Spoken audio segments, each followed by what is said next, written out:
պետական զամբյուղի եւ նվազագույն աշխատավարձի վերաբերյալ։ Այս ներկայացումը մենք ունենանք 15:00-ին, բնականաբար արմության անդամների հետ միասին ունենք նաեւ հյուրեր պատկան մարմիններից եւ օրեսդիր եւ գործադիր մարմիններից, հուսամ որ նրանք տոնական օրյա ոչ աշխատանքային, բայց կգա։ Ամեն դեպքում սա մեր կողմից ներդրում է քայլ, թե ինչպիսին պիտի լինի մեզ կարողացած զամբյուղը, ինչպիսի մեխանիզմներով պիտի ձևավորվի նվազագույն աշխատավարձը։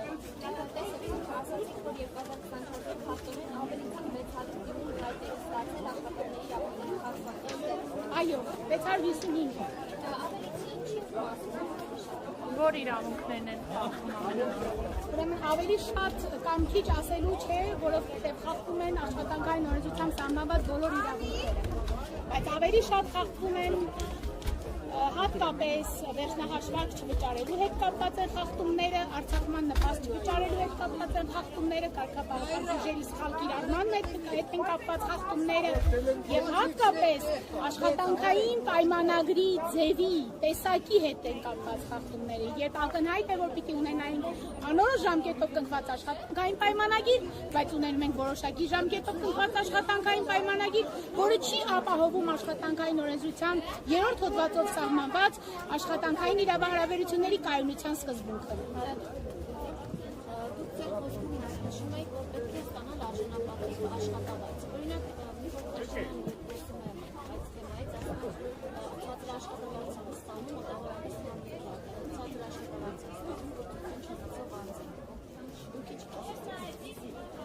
Նախ ասեմ, որ ցածր կամ բարձր աշխատավարձ ասվածը բոլորովին էլ համեմատելի չէ, ինչու՞, որովհետև մենք պետք է նայենք ոչ թե աշխատավարձը բարձր է թե ցածր, մենք պետք է նայենք թե արդյոք այդ աշխատավարձը գնաճին համապատասխանում է թե ոչ։ Դա է պատճառը, որ Հայաստանի Արմատների կոնֆեդերացիան խոսում է նվազագույն աշխատավարձի սահմանման մեխանիզմների համար։ Այսինքն, ում համար պիտի սահմանված լինի նվազագույն աշխատավարձը։ Քանի որ աշխատանքի միջազգային կազմակերպության կոնվենցիան նվազագույն աշխատավարձի սահմանման մասին հստակ սահմանում է, որ նվազագույն աշխատավարձ սահմանվում է այն աշխատողների համար,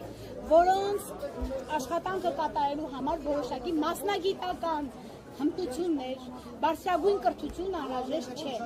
Սրա մասին է խոսքը։ Բայց այսօր ունեցած նվազագույն աշխատավարձը բոլորս հասկանում են, որ բավարար չէ եւ համապատասխան չէ այսօրվա գնաճին, այսինքն այն ինֆլյացիային, որը մենք այսօր ունենք։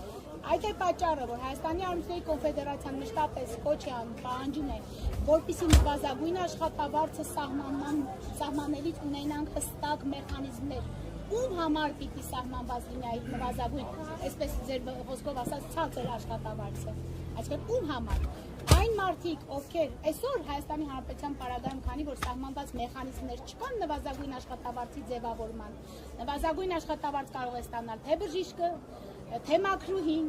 թե պրոֆեսորը, թե ուսուցիչը եւ թե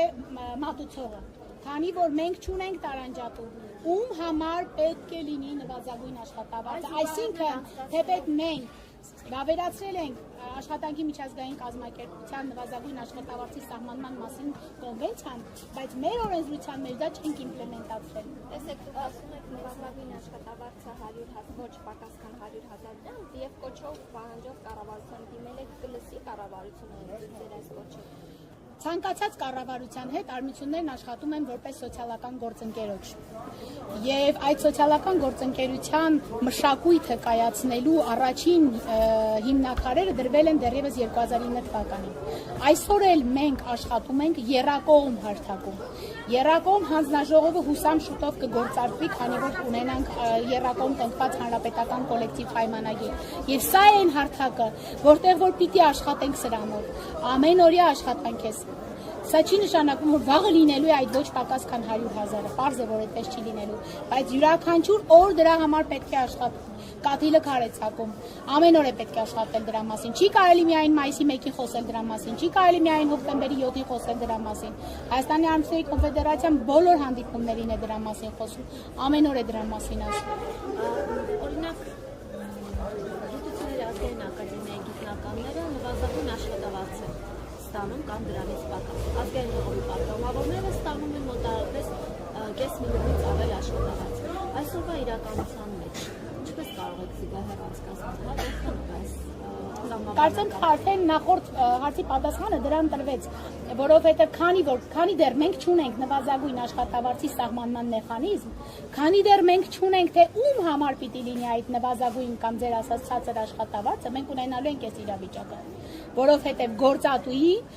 կամ արտահայտությունից է կախված, թե ինքը ինչքան աշխատավարձ կվճարի աշխատողին։ Բոլոր այն դեպքերում օրենքը որպեսզի ավելի շատ աշխատավարձ տա պատգամավորներին, նախարարներին աշխատավարձներ սահմանվեցի պատգամավորների համար։ 250,000 դրամ պարգևավճար են տալիս, որպեսզի գնան շրջային մի խոսքով։ Այս ամենը հնարավոր է իրականացնել, բայց օրինակ գիտնականների աշխատավարձը հնարավոր չէ բարձրացնել։ Ցանկացած պարագայում, ցանկացած աշխատավարձ հնարավոր է բարձրացնել, դրա համար պետք ամեն օր պայքարել։ Ասածս նա է, որ երբ մենք ունենանք նվազագույն աշխատավարձի սահմանման մեխանիզմներ, բնականաբար այլևս գիտնականը ուսուցիչը չի կարող ունենալ նվազագույն աշխատավարձ։ Բոլոր այն դեպքերում, երբ նվազագույն աշխատավարձի ցածր աշխատավարձ է վճարվում, ինչպես դուք եք ասում, դա բնականաբար նվազագույն աշխատավարձի մասի խախտումն է։ Նաև գիտնականը քաղաքական կամք ընդհանրապես, որովհետև այդպիսի կամք դրսևորվել է եւ պատգամավորները ստանում են 700,000 դրամից ավել աշխատավարձ, նախարարները միլիոնից ավել աշխատավարձ։ Այդպիսի կամք դրսևորվել է եւ իրենք ստանում են։ Բայց ինչու՞ չի դրսևորվում գիտնականների պարագայում։ Գիտնականների պարագայում էլ այդ կամքը դրսևորելու համար պարտադիր է պահանջել։ Բոլոր այն դեպքերում, երբ մենք համակերպում ենք մեր ունեցած իրադրության հետ, մենք ունենում ենք այն, ինչ որ ունենք։ Երբ մենք չենք խոսում մեր իրավունքի մասին, երբ մենք չենք բարձրաձայնում դրա մասին, երբ մենք չենք պահանջում այդ ձեր ասած արդար բարձրացությունը, մենք ունենալու ենք այն, ինչ որ ունենք։ Այդ ձեր ասած քաղաքական կամքը հենց այնպես չի եղել, պահանջ է եղել։ Ձեր երեխան երբ չի ասում սովածել, դուք րոպե մեկ իրան հաց չեք տալիս։ Այսինքն այդ կամքը, այդ պահանջը պետք է ամեն օր ձևավորել ու բարձրաձայնել, պետք է ասել դրա մասին։ Ինչի նպատակը նաև այսօր էր երթին ժամանակ, որովհետև մենք պահանջում ենք արդար բարձրացություն։ Մենք պահանջում ենք արժանապատիվ բարձրացություն, որը որ պիտի բավարար լինի ցանկացած աշխատողին ապահովելու եւ իր ընտանիքի անդամների կեսա ապահովումը։ Այսինքն այսօր երբ որ մենք մեր նվազագույն սպառողական զամբյուղում չենք ներառում այնպիսի դրույթներ, այնպիսի ոչ պարենային զամբյուղի մասին է խոսքս, հա, այնպիսի դրույթներ, որոնք չպիտի բավարարեն այդ մարդու սովորական պահանջմունքները, հանգստից սկսած,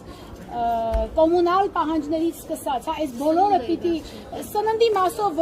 խոսում եմ ոչ պարենայինի մասին, դրա համար սննդին չեմ անդրադառնում, բայց ոչ պարենայինի մասով դա ոչ պակաս կարևոր է, որպեսզի մարդը ինքնաբավ լինի, որպեսզի ինքը իր երկրում զգա իրեն ապահով ու կայուն, չմտածի արտագաղթելու մասին, չմտածի արտագնա աշխատանքի մասին, որպեսզի Հայաստանի Հանրապետությունը ունենա արժանապատիվ աշխատանքով ապահոված աշխատողներ։ Ուսումնասիրեք, որ երկրի հետ կարելի է համատեղ մեր երկրում աշխատավարձերի թիվը։ Եթե այդպես ուսումնասիրեք, ապա Վրաստանում մեզանից վատ է, բայց հարցը այստեղ այլ է։ Եթե Վրաստանի պարագայում այսօրվա իրենց սահմանած նվազագույն աշխատավարձով ոչ ոք չի աշխատում, ապա Հայաստանի Հանրապետությունում սահմանված նվազագույն աշխատավարձով շատ-շատերն են աշխատում։ Տիկին Վանասարյան, այս ամենի համատեքստում արմիությունների աշխատանքը, ինչպես է գնահատում նոր արմիությունների ստեղծում եւ ընդհանրապես գործող արմիությունների էֆեկտիվությունը, իրենք որքանով են օգնում կամ որքանով է արդարացված իրենց լինելիությունը։ Ընդհանրապես աշխարհում պատմությունը ապացուցել է, որ արմիությունների լինելությունն արդարացված է եւ պարտադիր է, որովհետեւ եթե այդ գյուղը չկանգնի, այդ գերանը չի կոտրվելու։ Մենակ ոչ մեկ ոչինչի չի կարողանալու հասնել։ Արմիությունն այն կառույցն է, որի միջոցով կարողանում ենք խոսել դրա մասին։ Մենակ գուցե մենք վախենում ենք, գուցե չենք ուզում մեր անունը, հա, ինչպես ասում են, դուրս գա խոսելու համար, բայց երբ կա կառույց, որի շուրջ մենք համախմբվել ենք, որի միջոցով ենք դա բարձրաձայնում, շատ ավելի արդյունավետ է աշխատում ամբողջ աշխարհում։ Ես բոլորին միշտ մշտապես հորդորում եմ սկզբնական կազմակերպություններում հատկապես, որովհետև աշխատող մարդը առաջին հերթին հանդիպում է սկզբնական կառույցի արմիության նախագահին կամ արմիության անդամներին։ Հենց այնտեղ է պետք առողջ արմիություն ունենալ։ Հենց այնտեղ է պետք մտածել ես բոլորի մասին, որpիսի հետագայում նաև եթե գա հասնի Հայաստանի Արմատների կոնֆեդերացիայի մասով, կոնֆեդերացիան կարողանա պետությանը եւ գործատուների միություններին ներկայացնել բոլորի պահանջը։ Սա է կարևոր, որպեսզի յուրաքանչյուր արմիության անդամ լինի գիտակցված արմիության անդամ։ Ինչի համար մենք ամեն օր աշխատում ենք մեր տրեյնինգների միջոցով, ուսումնական կենտրոնը գրեթե բոլոր շաբաթ-կիրակիները, այդ թվում